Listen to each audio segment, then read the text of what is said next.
Do we have that soundbite of what Rob Manfred said on our friend Kim Jones' radio show yesterday? Yeah, we got to hear this. All right, this is about making sure that the pace of play gets picked up, which has been something he's been tilting, a windmill he's been tilting at ever since he became commissioner about a year and a half ago.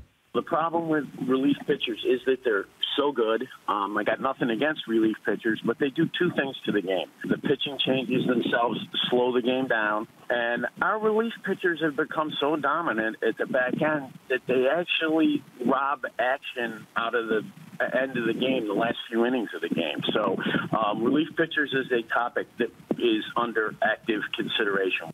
So would the commissioner really go ahead and say there's a certain limit to the number of pitching changes that can be made in Major League Baseball, Matt? I think he gets so much pushback on that, he'd have a hard time putting that into play. I would love it myself. I mean, something's got to be done, and the commissioner is right when he attributes those minutes to the bullpen, whether it's frequent bullpen changes, bullpen ineffectiveness. His second point on bullpen dominance, though totally correct, really isn't a part of the problem. I mean, that's just the game being as specialized and well played as it is now. But I'd go as far as just taking three guys and I would just immediately suspend them. Just three guys. You take too long, you can't play anymore. Out. Get out of here. Who would you do it? Who are those players?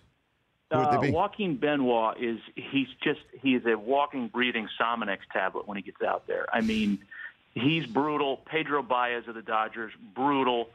And I don't think Rafael Betancourt's on the roster right now, but he's the only guy in the last decade who's actually had the pitch clock called on him.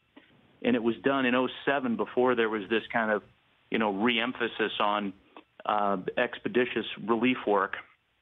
Two pitches, same at-bat, bases empty. He took like 35 seconds between pitches. It gets preposterous. I mean, it slows the game down to a crawl. Baseball has a big enough challenge in trying to, appeal to the fan once the All-Star game has come and gone. Everybody's talking about NFL mini camps and free agent movement and Tom Brady.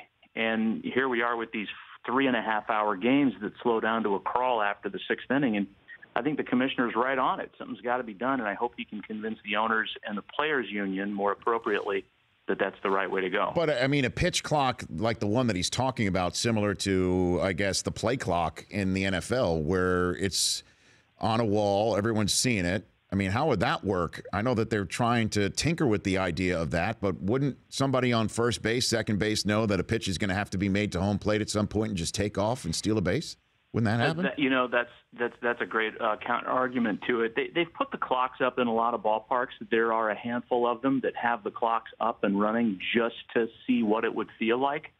There's no reference made to them by umpires other than maybe a casual, hey, look at the clock, but there's no real enforcement there. They have it running in the Arizona Fall League, which plays in complete anonymity unless you're a baseball insider, and that's okay because it's really just a beta testing ground for this kind of stuff. I don't know. It's really his first point as to limiting changes.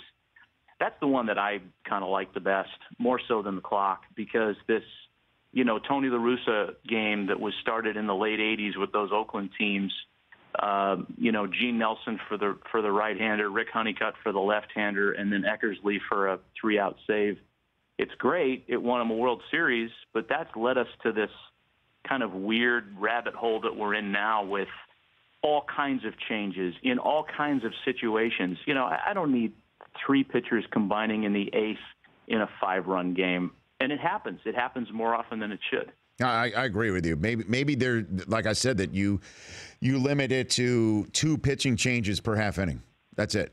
So I love it. If you start with a reliever, you can go lefty-righty. Okay. Mm-hmm. If you start with your starting pitcher, you take that pitcher out, you can only then go lefty-righty once after that. That's it. Maybe that's the idea. I love that idea because that would fix a lot of it. But I'm just thinking about what the older guard and the players' union would say. They would say, what if the final pitcher that worked after the requisite number of changes had been made, what if he's just getting absolutely lathered and you have to get him out of there to save himself? then you institute like a slaughter rule, a mercy rule, a run rule, and then it turns into beer league softball all over again. The Rich Eisen Show, weekdays at noon Eastern on Audience.